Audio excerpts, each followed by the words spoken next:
Underwear is probably one of those things or items of clothing that we take for granted. In fact, in our lifetimes, it has always existed. But clearly, as an invention, it isn't something that was always available for humans. Still, at least in the modern sense, but still humans had to figure out a way to basically produce something that was sort of akin to what we consider to be underwear. Now, if you're curious about the image that you see in front of you, this is in fact a piece or these are items of clothing that are 500 years old. So we are at the very end of the Middle Ages. You might think, man, that actually looks like a bikini, but the reality is that it doesn't. It's just that it's mostly destroyed and cut. This would have been a full single piece, so it doesn't exactly look like a bra, but it is a form of underwear. What is in fact more similar to a bikini is what you see here. This is from ancient Rome, specifically from the Villa Romana del Casale in Sicily. It's a mosaic that is quite famous. Now, is this actually underwear? In a sense, maybe it was considered by the Romans as exercise wear for women, but it is strikingly modern looking, and so are the little weights that they are using for exercise. Now, what's interesting is that the word underwear is understood in different ways. In the medieval sense, for instance, you would already be considered to be in underwear if you're not wearing enough layers. In other words, if we saw someone who is wearing their underwear already from a medieval perspective, to us they might look like they're fully clothed. But then again, there are some items of clothing that were used in the medieval period that do, in fact, resemble modern underwear. So, how about we learn a little more about it? We're talking about clothing, and of course we're talking about organic, something made of an organic material, fabrics that obviously degrades in time. So it's not easy to have a definitive answer as to what people wore, but there is some information that I managed to gather. So let's have a look. Okay, so first we're going to start talking about the sort of underwear that was worn in Japan in ancient times. Then we're going to move to Rome, ancient Rome, and then we'll talk about the sort of underwear that was worn in the medieval period in Europe. As we talk about Japan, one of the first things that you notice when you go to Japan in our day and age, and of course I've lived in Japan for a few years, is that Japanese in their everyday life now just wear Western clothing. However, when there is a special occasion, they wear their traditional clothing. So both variants exist and coexist in Japan. So of course we need to have a look at the sort of traditional clothing that they wear, meaning yukata, kimono, and try to understand how far back this sort of clothing goes, so the roots. And when talking about kimono, allegedly the early ancestors of modern day kimono are from the Heian period, so absolutely samurai times. So before World War II, we know that traditional men's underwear would be the fundoshi. Whether they be rich or poor, high or low status, all men wore fundoshi. But what about women? Well, as far as we understand, women didn't wear fundoshi.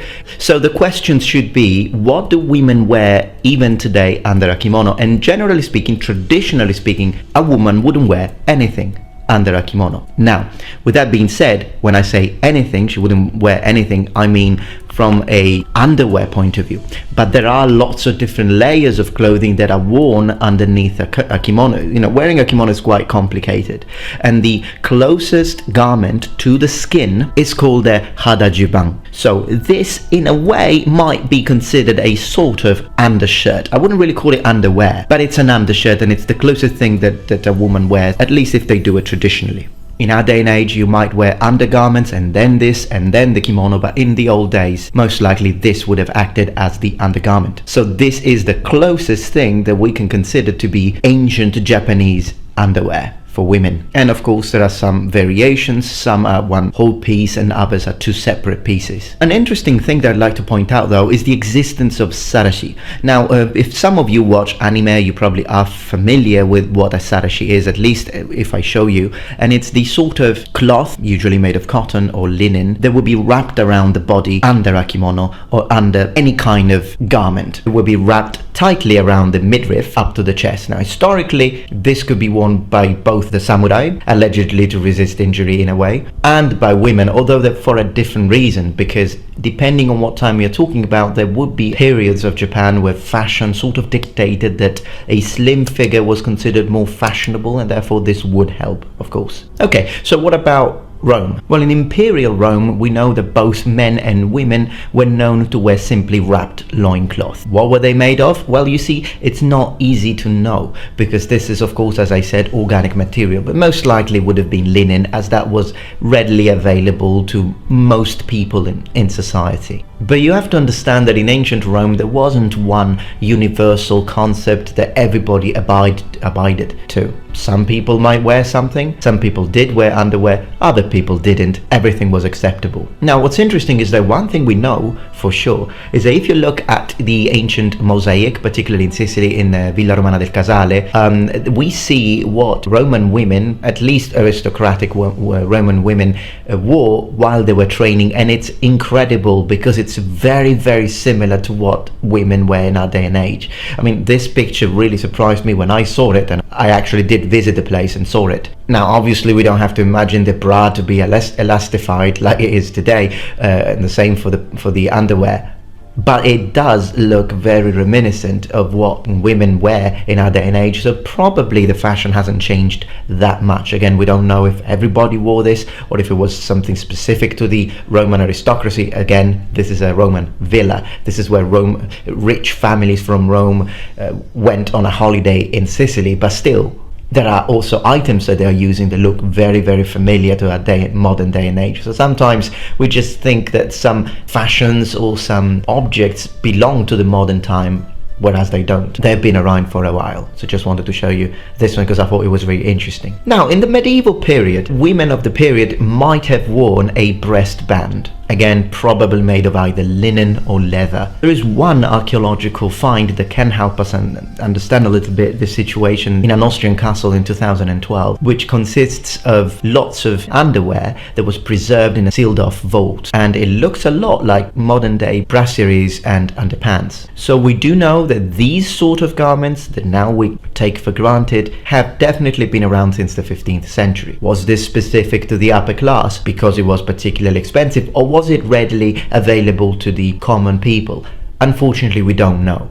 But one thing we know is that they existed. So we have just established that medieval women did wear underpants in the 15th century and onward, of course. But what about before? Difficult to say because we don't really have archaeological evidence, and you can imagine that the medieval close-minded relationship with certain parts of the body wouldn't really allow people to talk and write much about these items of clothing. But it is possible because now obviously medieval men and women also wore a piece of garment called a chemise or shift. Now women would usually wear these underneath their petticoats or later corsets. In the medieval period, women wore very long dresses. So it is again possible that women wore hose underneath their long dresses. Difficult to say again, but if they did, it is generally believed that it reached the knee, since the dress was so long that there wasn't really any need to cover more. Now, generally speaking, when you look at men's doublets, they should extend and cover almost to the upper thigh and cover completely the crotch area. But as time goes on and the fashion became so that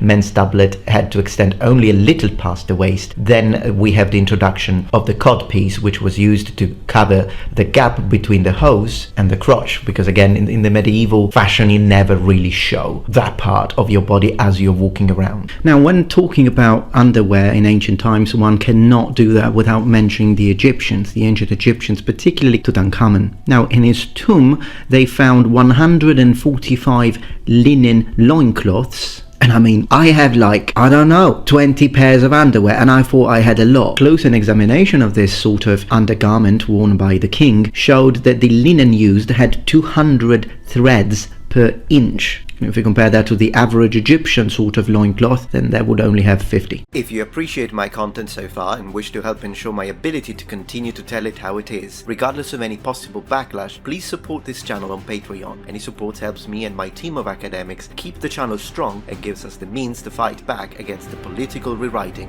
of history. Stand with us, form the wall, defend the truth. Alright, number one, so I hope that you enjoyed this video. If you did, please remember thumbs up, and if you're yet not a member of this community, become a number one. Subscribe to my channel for more content from the Metatron. And remember, the Metatron has spread his wings. Keep commenting down below. Goodbye.